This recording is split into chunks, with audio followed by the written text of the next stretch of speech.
Hello guys, this is Sanjana Parihar, an intern at Lexus and Company, and I'm pursuing BA LLB. This is my first year from Tulane University, and today we are going to talk about Gujarat Prohibition Law.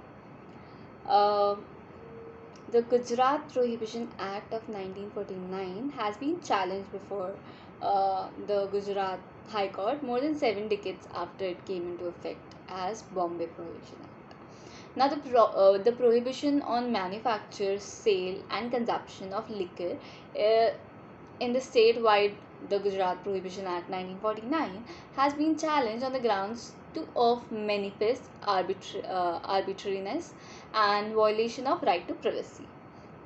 Now, let's go to the background of the case. Bombay Abkari Act of 1878, the first hint at the prohibition of liquor was through the Bombay Abkari Act of 1978 in the province of Bombay. The act dealt with levying of duties on intoxicants among other things and aspects of prohibition via amendments made in 1939 and 1947. There was this Bombay Prohibition Act in 1949. There were many lacuna in Bombay Abkari Act of 1878 from the point of view of the government decision to enforce prohibition. Now there is Gujarat Prohibition Act of 1949. Following the reorganization of Bombay province into the state of Maharashtra and Gujarat in 1960, there was continued amendment and liberalization in the state of Maharashtra, especially in 1963. The ground of the liberalization of the law was to check the business of illicit liquor.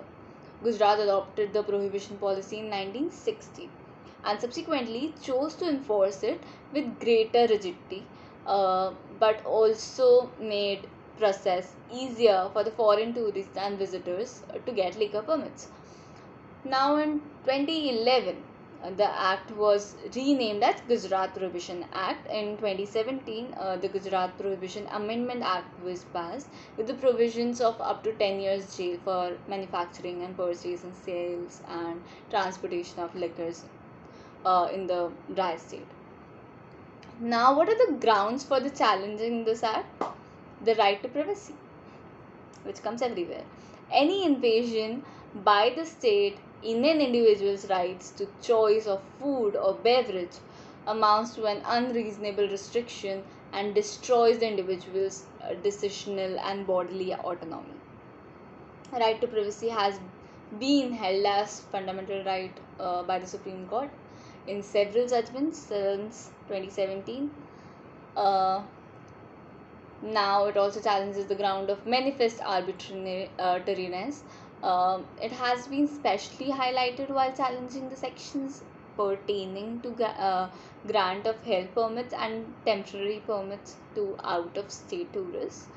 The petitioners says that there are no intelligible differences in the classes thus being created by the state on who gets to drink and who does not, and violates the right to equality under Article 14 of the Constitution.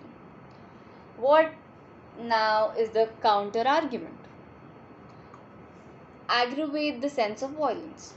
Various research and studies have shown that alcohol tends to aggravate the sense of violence, which have been a problem for many women.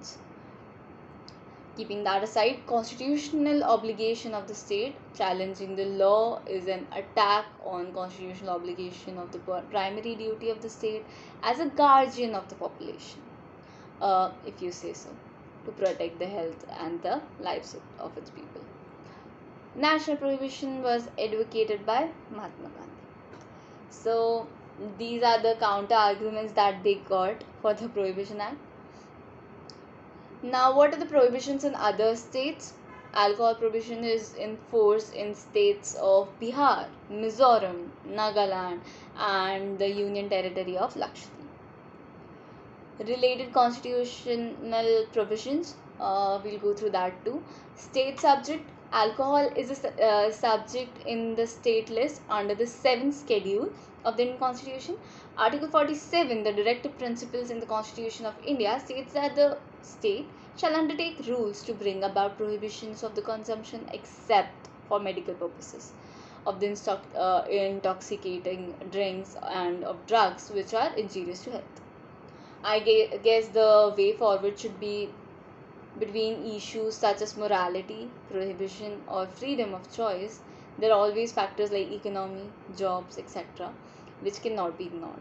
What is required is an informed and constructive dialogue of the causes and effects. If they're known to the causes and if they're well, uh, you know, informed about the causes, uh, the things can be improved. Policymakers should focus on farming laws which encourage responsible behavior and compliance. So, this was all for today. If there's any question, any feedback, or any comment, they all are welcomed in the comment section. I'll get back to you as soon as possible. Also, this video does not solicit of any kind of promotions or advertisements according to the Bar Council of India. It's for educational purposes only. And if you like the content, do like the video. Thank you.